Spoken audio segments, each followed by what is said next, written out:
నా స్టైల్లో బీరకాయ కర్రీ ఎలా చేయాలో తెలుసుకుందాం రండి. Welcome to my channel.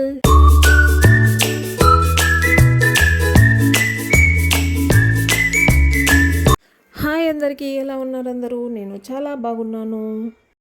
బీరకాయ కర్రీ కోసం ముందుగా బీరకాయలను నార తీసి చిన్న చిన్న పీసెస్ కట్ చేసుకోవాలి. తర్వాత ఆనియన్, పచ్చిమిర్చిని కట్ చేసుకోవాలి. దీంట్లోకి ఇంగ్రీడియంట్స్ ఏంటంటే చూద్దాం రండి.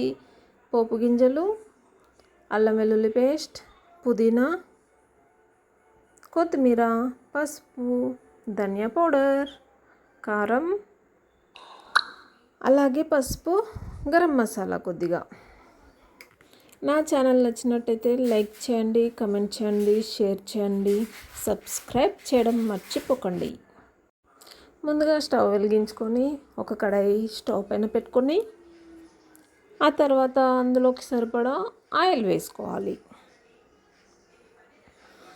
మాకు ఇంకొంచెం పడుతుందండి, అందుకే ఇంకొంచెం వేసాను. 1 kg బీరకాయలు అవి, తప్పదు, ఆ మాత్రం పడాలి కదా ఆయిల్. ఇప్పుడు ఆయిల్ వేడైందో లేదో చూసి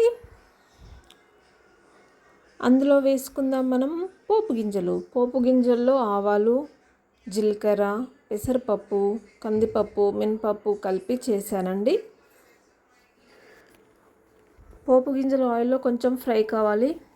ఈలోపు నా ఛానల్లో వీడియోస్ ఎలా ఉన్నాయి చెప్పండి. ఇంకెలాంటి వీడియోలు కావాలో కూడా కొంచెం కామెంట్ రూపంలో తెలియచేయండి నాకు. ఇప్పుడు పోపు గింజలు బాగా ఫ్రై అయిన తర్వాత మనం ఏం చేయాలి అంటే ముందుగా కట్ చేసి పెట్టుకున్న పుదీనా వేసుకోవాలి. అది కొంచెం చిటపటలాడుతుంది, టెన్షన్ పడకండి, ఏం కాదు.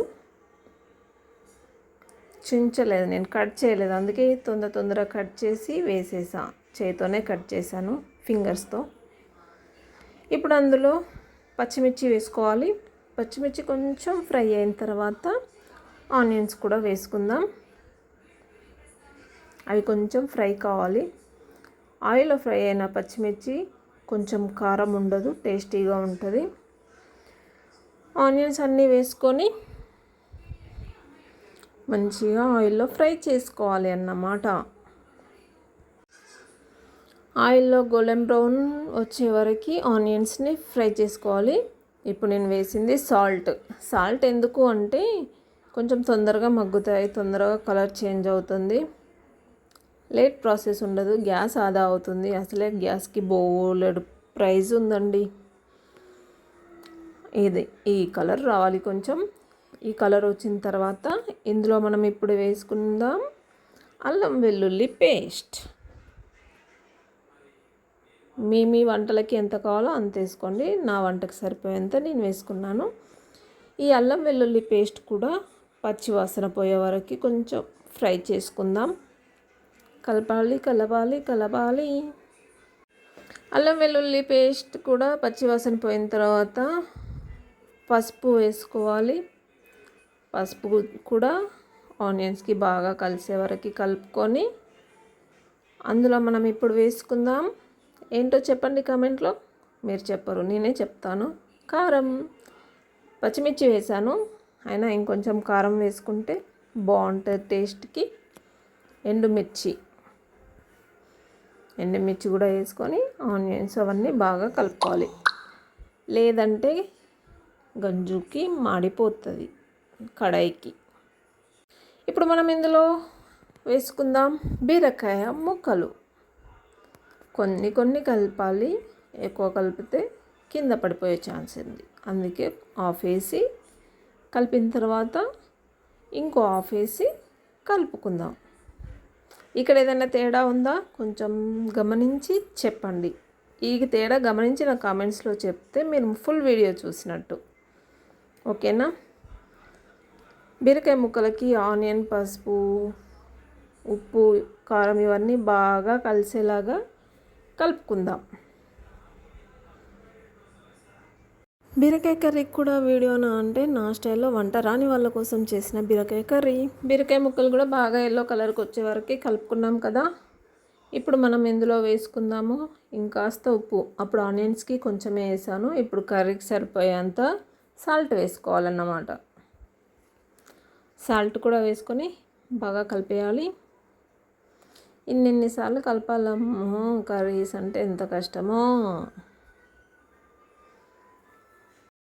సాల్ట్ వేసి బాగా కలిపిన తర్వాత ఇందులో మనం ఇప్పుడు యాడ్ చేసుకుందాం కొంచెం ధనియా పౌడర్.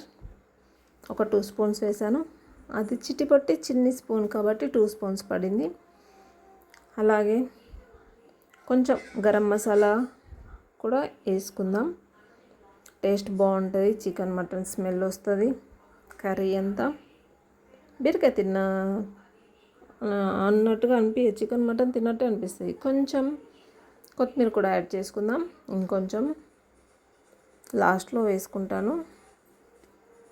ఇప్పుడు కొంచెం కర్రీకి వేస్తే కర్రీ టేస్ట్గా ఉంటుంది అనేసి, కర్రీతో పాటు ఉడికి టేస్ట్ వస్తుంది అనేసి అలా వేసానన్నమాట. ఇప్పుడు మనం మూత పెట్టేసుకుందాం.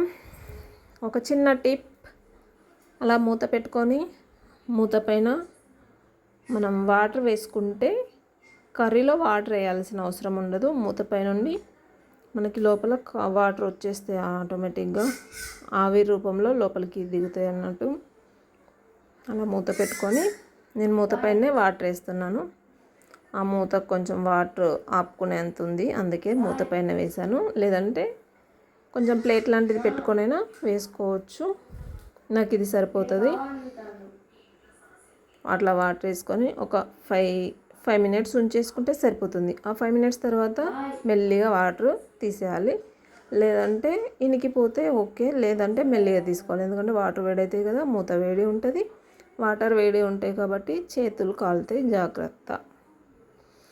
అలా పంపేయాలన్నమాట. చూసారా కర్రీలో వాటర్ ఎలా వచ్చాయో? ఇలా చేసుకుంటే కర్రీ టేస్టీగా ఉంటుంది. ఇప్పుడు కర్రీ బాగా కలుపుకొని మళ్ళీ మూత పెట్టుకొని ఇంకో 5 మినిట్స్ తర్వాత మళ్ళీ చూద్దాం. మాడకుండా ఉండాలి కదా, అందుకే చుట్టూ కలిపి మూత పెట్టేసుకుందాం. గంట ఎప్పుడు గంజుకు తాకొద్దు, మా మమ్మీ చెప్పిన మాట.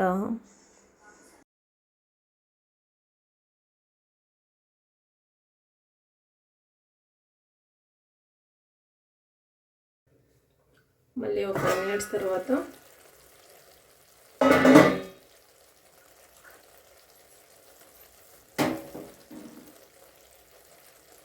కొంచెం కస్తూరి మేతి,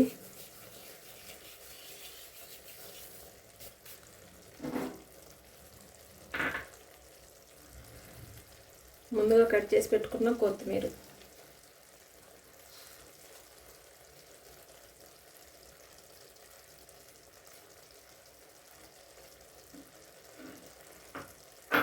దీన్ని ఇలాగే ఒక 5 మినిట్స్ వదిలేదు. 2 మినిట్స్ తర్వాత మళ్ళీ కొత్తిమీర వేసుకున్నాం కదా, కలిపేసి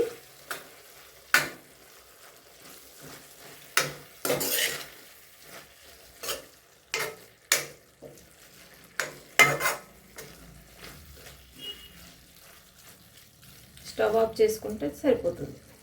అయిపోయింది. ఈజీగా తొందరగా రెడీ అయిన బీరకాయ కర్రీ. 5 మినిట్స్ తర్వాత చూస్తే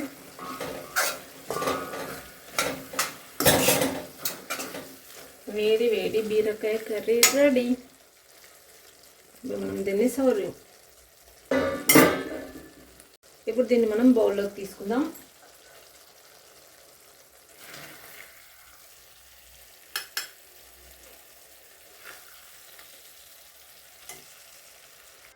గుమగుమలాడే వేడి వేడి బీరకాయ కర్రీ రెడీ టు సర్వ్.